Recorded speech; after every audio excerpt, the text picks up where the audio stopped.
Shila, here we are talking about the Systemic Life series. I'm so glad you've taken it over, though I might do some every now and then.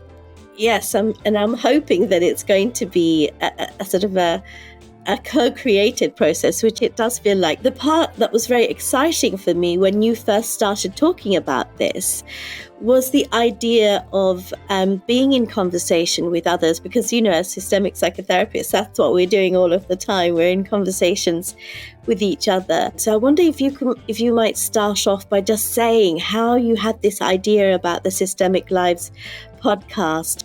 I know why I became a family therapist. I got my training before I was 10 years old at home. But how did other people become systemic therapists? And where did they grow up? What were they born into?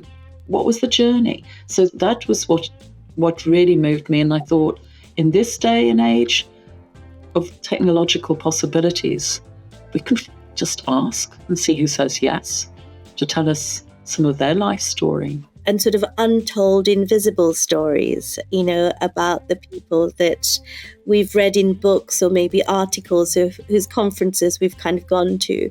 So there were questions like, what did you talk about around the dinner table, when you were growing up? What kind of influence did your mother or your father have? How did that kind of impact on you?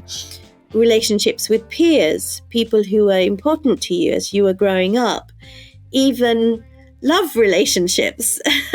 How did those kind of have an impact? We're trying to do something with people in their own words, with their own stories, while they're alive, rather than others write about them afterwards, which is also very, very interesting.